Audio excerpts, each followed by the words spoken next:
commonly used engine on light-duty sport planes in the 30s and on up. And now it's approaching from the west again. They've turned the smoke off.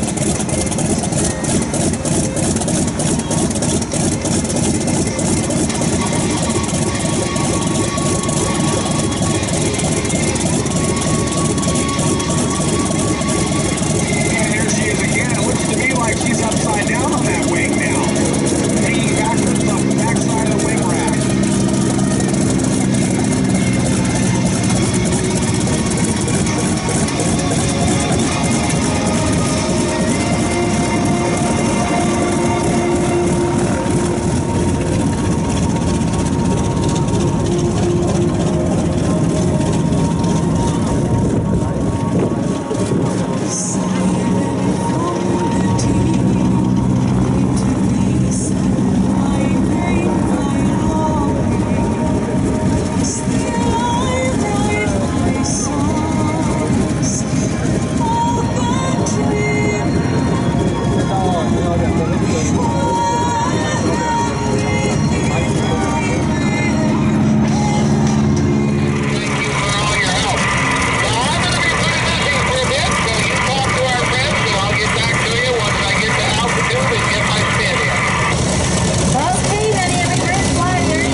These airplanes were built by Consolidated Aircraft down here in San Diego.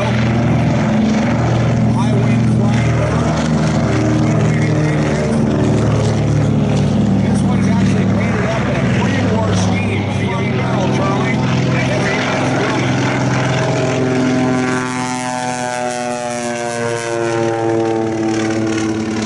That bumblebee sound out of the exhaust is the way the collector is designed on that airplane. That's a Wright R1820 engine, single row cyclone. By Douglas. This actual airplane you're seeing flying participated in combat in the South Pacific.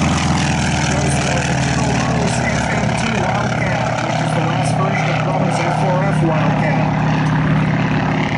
This FM2 is being flown today by Hellcat.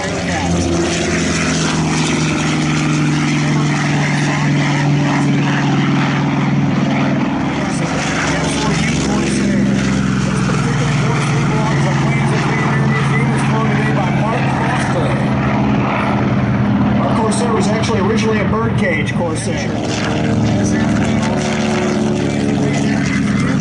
Flown by Matt Nightingale.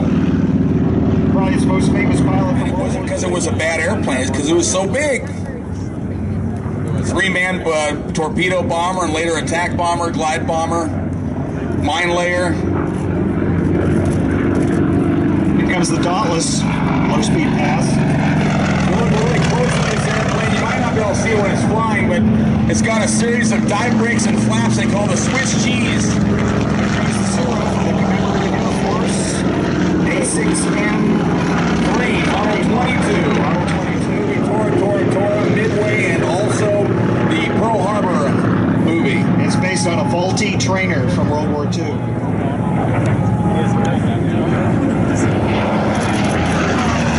There's the Corsair.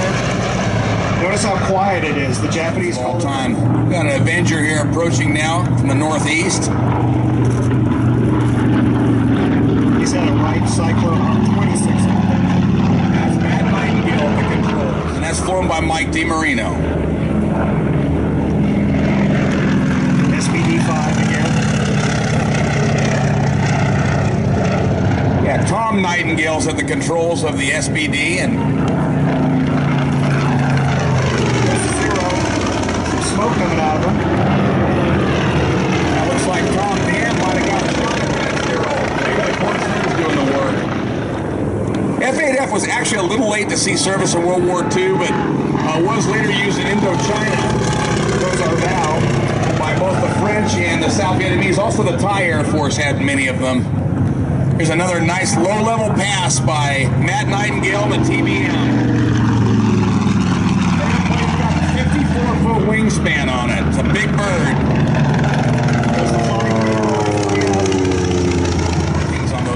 airplanes. And of course, during the war, they camouflage into their environment.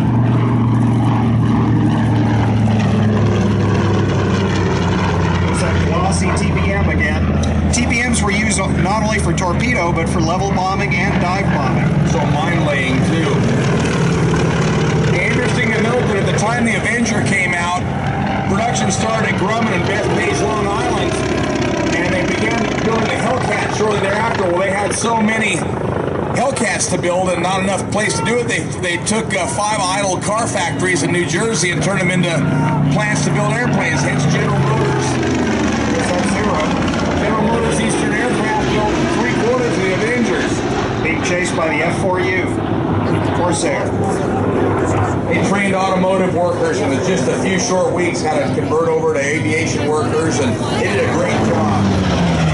That's a hot plane. It was Bearcat. That plane has a tremendous climb rate. So the propeller could clear the ground without too long a landing gear. Three-color markings from the... You know, Charlie, of about 9,000 plus TBMs built. General Motors built over 7,000 of them.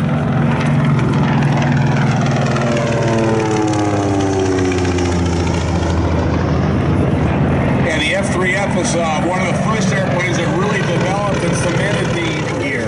You actually had to crank up with a crank and a lever to raise or lower the landing gear.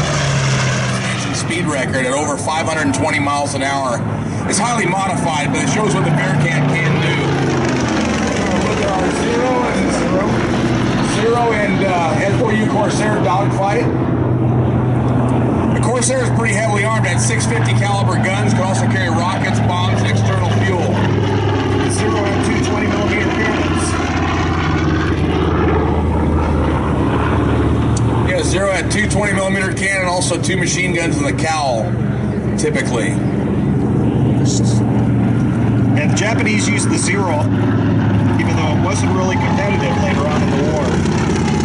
And during its service life, the Zero actually... Strikes me as maybe the landing gear was kind of inspired by it. Looks like Mark Foster's getting the best of this Zero in his Corsair. So light. Takeo Tanamizu, what didn't fear F4U Corsairs, he said if I could do a powered... Corsair could not do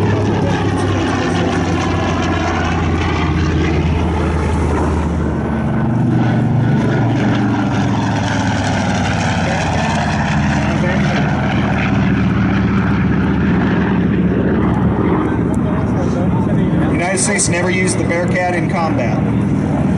You know, Charlie, the U.S. Navy and Grumman Manufacturing Corporation really had a great relationship that lasted about 70 years.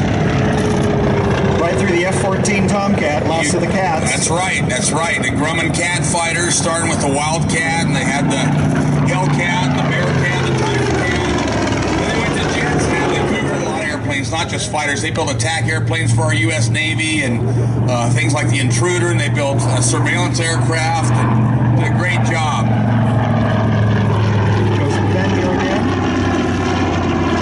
Avenger was a very popular plane with its crews. It was very rugged. It was easy to fly.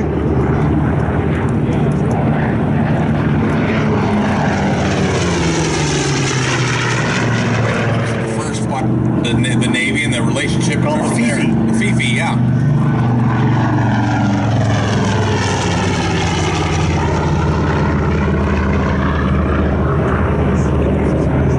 The British also used the Avenger. They called it the Tarpon, and then later the Avenger. Royal Navy used them. They're used by a variety of countries, including after the war by Japan. Had to crank down that landing gear. When cranking up the landing gear, if you let go of the handle, sometimes the handle would spin and hit you in the knee.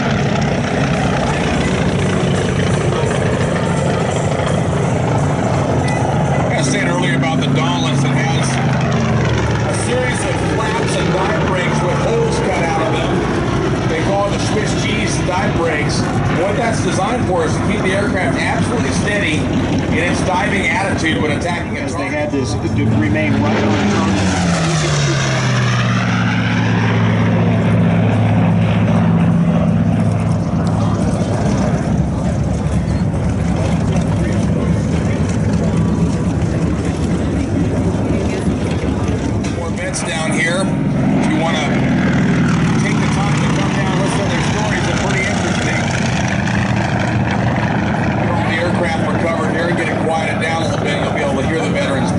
coming forth in about 5 minutes.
Sex and don't take the car.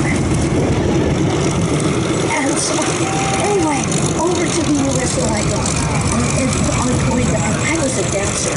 Oh, I was a terrific dancer. At the age of 4, I was dancing on all the movies and so on. And my dears, I crushed the Depression. Yeah, I was born in 1929, and everything went right downhill from there.